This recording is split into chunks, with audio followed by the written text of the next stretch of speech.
Os padres católicos ucranianos redentoristas Ivan Levitsky e Bohdan Geleta reapareceram em imagens publicadas pela Igreja Greco-Católica Ucraniana, IGCU. Segundo essa fonte, as fotos foram obtidas quando os dois sacerdotes ainda estavam detidos numa prisão russa, informou o Catholic Standard. Os sacerdotes foram presos por soldados russos em Berdiansk, na Ucrânia, em novembro de 2022, e recentemente foram libertados, segundo anunciou o presidente da Ucrânia, Volodymyr Zelensky, em junho de 2024.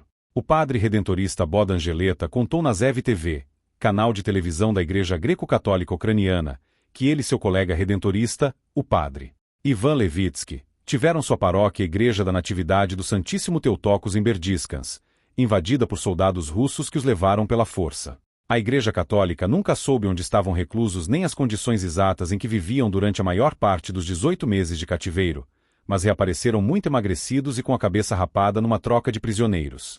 O padre Geleta confirmou que foram sujeitos à tortura psicológica e física, segundo informou o arcebispo-mor católico ucraniano Sviatoslav Shevchuk. Após a ocupação russa da cidade, os dois sacerdotes continuaram celebrando a divina liturgia, rezando e acolhendo refugiados, disse o padre Geleta.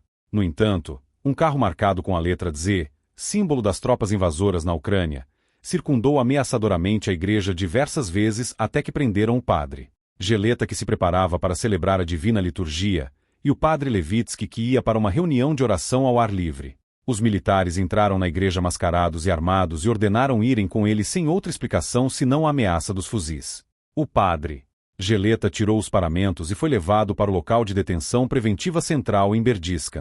Foram acusados de não terem pedido autorização às autoridades para rezar na cidade. A acusação é típica das forças de ocupação russas na Ucrânia. Essas suprimem todas as religiões, exceto os popes obedientes ao patriarcado de Moscou que servem aos ditadores do Kremlin. Os russos destroem casas de culto, prendem, torturam e matam clérigos e estabeleceram leis para restringir a prática religiosa que não sirva à propaganda de Putin. Na região de Zaporizhia, os ocupantes proibiram a Igreja Católica, os Cavaleiros de Colombo e a Caritas, braço humanitário oficial da Igreja Católica Mundial.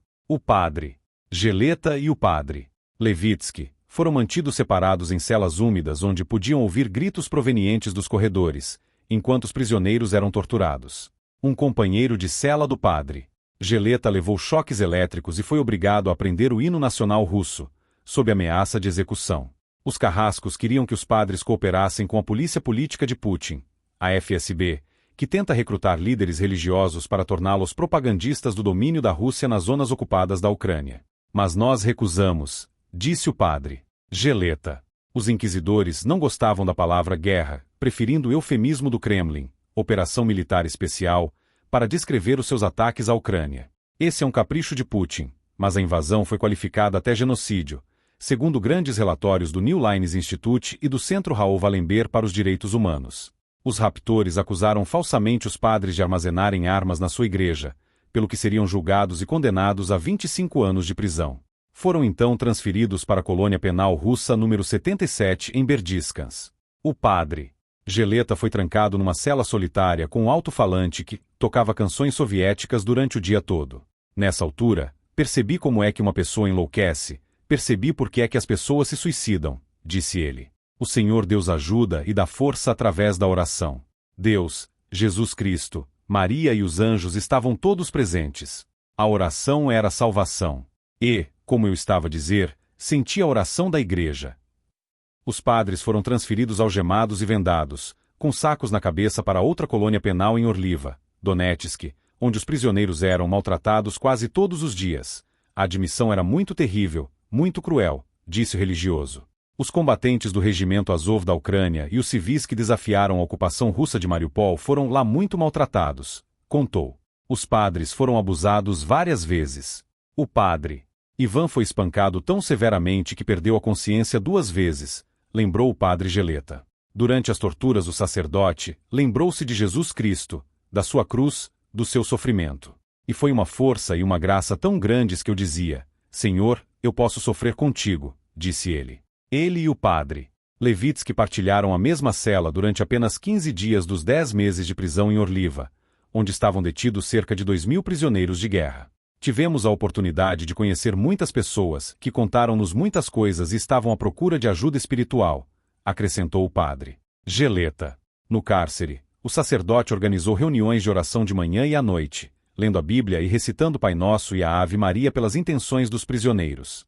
Também pôde ouvir confissões e sentiu que toda a igreja rezava pela libertação dos sacerdotes. Os russos consideram os católicos da Igreja Greco-Católica Ucraniana como uma seita que se separou da ortodoxia, pelo que os seus sacerdotes devem ser erradicados, isolados da sociedade e purificados. Os captores louvam a Deus segundo os ritos da Igreja Ortodoxa Russa, enquanto batem nas pessoas. É um fanatismo religioso, contou o sacerdote. Sofremos e carregamos esta cruz com os prisioneiros que lutaram por uma Ucrânia livre, para estar perto de Deus, da salvação do Senhor, disse. O padre Geleta exortou as famílias, mães, esposas, que têm filhos, pais e irmãs em cativeiro, a não perderem a esperança, que rezem, que se voltem para Deus. O Senhor Deus, através destes sofrimentos, conduz todos até si. Caso contrário, uma pessoa poderia não suportar aquilo, explicou o sacerdote torturado, mas no fim libertado.